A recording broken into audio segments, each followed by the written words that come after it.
جس وقت لے کر گیا ان کو تو قافلہ روانہ ہو چکا تھا اور قافلہ جا رہا تھا، اس کی دھوڑ وغیرہ گرد و غبار نظر آ رہی تھی۔ تو اسد نے کہا کہ وہ قافلہ جا رہا ہے، آپ بھاگ کر کافر کے ساتھ جا کر مل جائے۔ اللہ کی شان، یہ بچے دوڑے بھاگے، اسد بھی اپنے گھر میں چلا گیا، بچے دوڑے بھاگے لیکن کافر کے ساتھ مل نہ سکے۔ پھر یہ بچے پوری رات سرگرداں، حیران پریشان، یہ پھرتے پھراتے رہے، اب کیا کریں، کدھر جائیں کدھر نہ جائیں۔ ساری رات یہ بچے اپنی منظر تلاش کرتے رہے، رات بیت گئی، صبح کا سویرا ہوا۔ ایک چشمے کے کنارے یہ بچے خوف زدہ ہو کر بیٹھ گئے کہ اب کیا ہوگا۔ اتنے میں ایک عورت آئی وہ پانی لینے کے لیے، اس نے پوچھا تم کون؟ انہوں نے فرمایا کہ ہم امام مسلم کے بیٹے ہیں۔ اس نے کہا کہ چلو میرے ساتھ چلو، میری جو مالکہ ہے وہ محب اہل بیت ہے، میں تمہیں ان کے پاس لے چلتی ہوں اور وہ تمہیں اپنے گھر میں رکھے گی، اور ڈرو مت، خوف زدہ نہ ہو، میں تمہیں اپنے ساتھ لے چلتی ہوں۔ وہ لے کر گئی۔ اس نے اپنی مالکہ کو جا کر کہا یہ بچے امام مسلم کے وہاں پر بیٹھے تھے، میں ساتھ لے آئی ہوں۔ اس نے خدا کا شکر ادا کیا کہ چلو میرے گھر میں آ گئے بچے، میں ان کی خدمت کروں گی۔ کھلایا پلایا، ایک کمرے میں روم میں ان کے سلانے کا بندوبست کر دیا۔ اللہ کی شان، ادھر یہ عورت محب اہل بیت اور اسی کا خاوند دشمن اہل بیت، اس کا نام تھا حارث۔ ابن زیاد نے اعلان کیا کہ امام مسلم کے بچوں کو جو آدمی لے آئے گا اس کو میں مالا مال کر دوں گا۔ لہذا حارث ان بچوں کی تلاش میں سرگرداں رہا، پھرتا رہا۔ جب رات ہوئی اپنے گھر میں آ گیا۔ بیوی نے کہا کہ سارا دن تم کہاں پھرتے رہے ہو؟ اس نے کہا میں تو مسلم کے بچے تلاش کرتا رہا ہوں، ابن زیاد نے انعام کا اعلان کیا ہوا ہے، میں تو انعام کی لالچ میں امام مسلم کے بچے ان کی تلاش میں رہا ہوں۔ اور سہم گئی اور ڈر گئی، کہنے لگی اب کیا بنے گا، بچے تو میرے گھر میں موجود ہے، میں اس کو اگر کہہ دیتی ہوں میرے گھر میں موجود ہے تو یہ بھی بچوں کو اٹھا لے گا اور بچوں پر زیادتی کرے گا، ظلم کرے گا، یا لے جائے گا بن زیاد کے پاس۔ عورت خاموش ہو گئی۔ لیکن اللہ کی شان کہ جب رات کا کچھ حصہ بیت گیا تو دونوں بچوں کو سیم خواب آتی ہے۔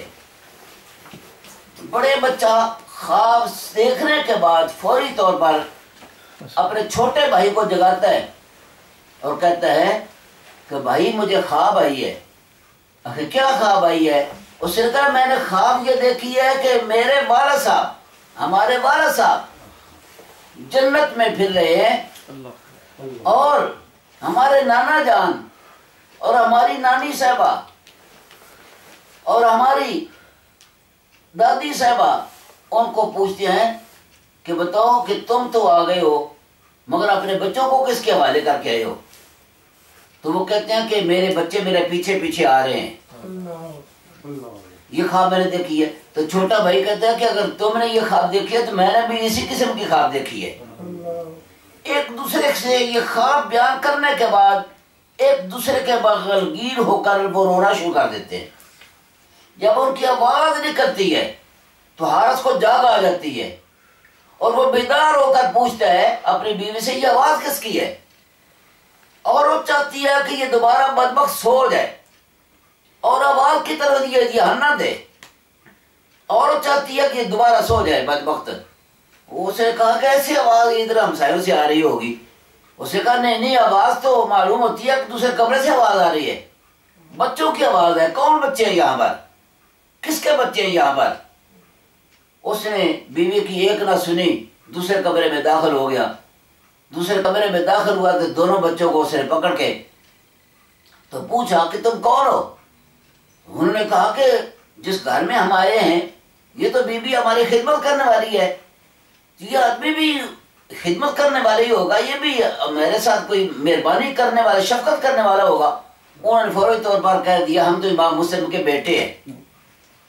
اس نے کہا اچھا تم مسلم کے بیٹے ہو، میں تمہاری تلاش میں سارا دن سرگرداں رہا ہوں، جنگلوں میں، بیابانوں میں، گلیوں میں، بازاروں میں، سارا کوفہ میرے چھان مارا ہے، مجھے تم نظر نہیں ہے، تم تو میرے گھر میں موجود ہو۔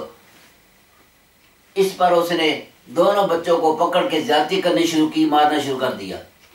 دستے بیداد سے ایک بھائی کا بازو کھینچا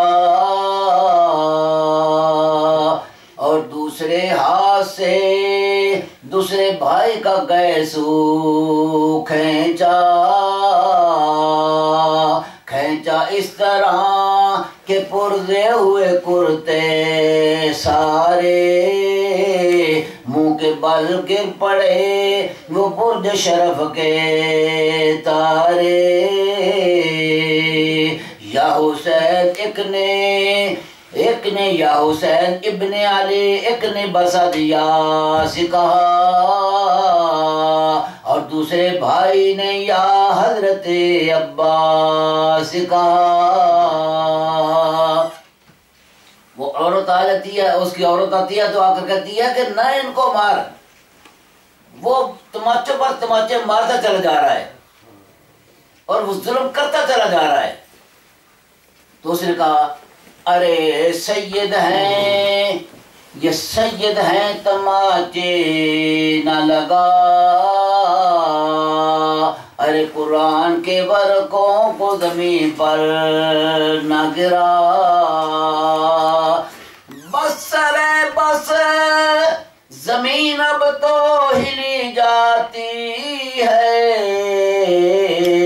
بولے دیکھ فاطمہ مجھے غمگین نظر آتی ہے۔ اس عورت نے اپنے خاوند کے آگے التجا کی، درخواست کی کہ ان کو نہ مار۔ اس نے ایک نہ سنی، بچوں کو مارتا ہوا گھسیٹتا ہوا نہر فرات کے کنارے لے گیا۔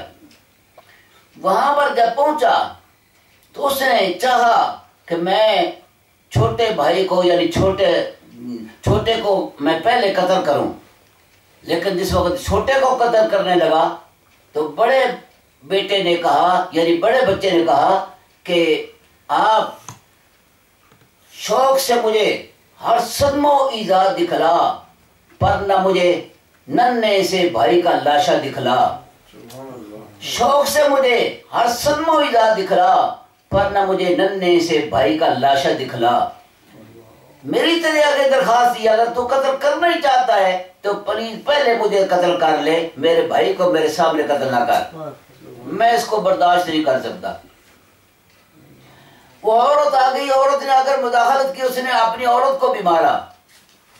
غلام آ گیا، اس نے غلام کو بھی ٹھکانے لگا دیا۔ بچہ آ گیا، بچے نے مداخلت کی، بچے کو بھی قتل کر دیا اور عورت کو بھی زخمی کر دیا۔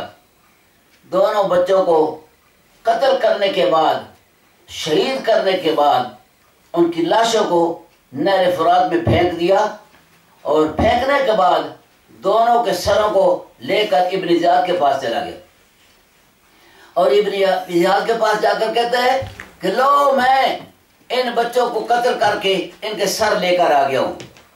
ابن زیاد نے کہا جا ان کو دھو کر لا۔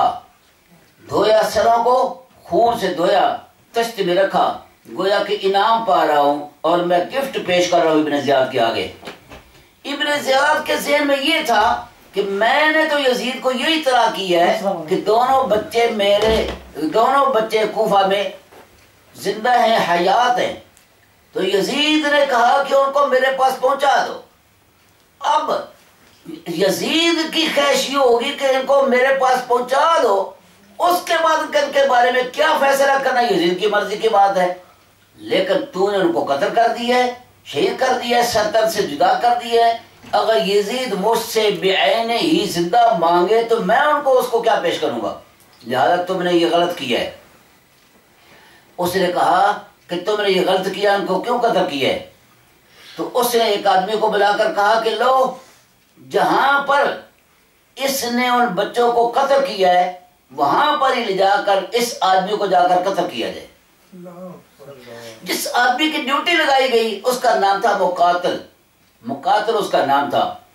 مقاتل کی جب ڈیوٹی لگائی گئی، مقاتل اس دربار سے باہر نکلا تو اس نے کہا لوگوں کو کہ یہ جو میری ڈیوٹی لگائی ہے اس بدبخت کے قتل کرنے کی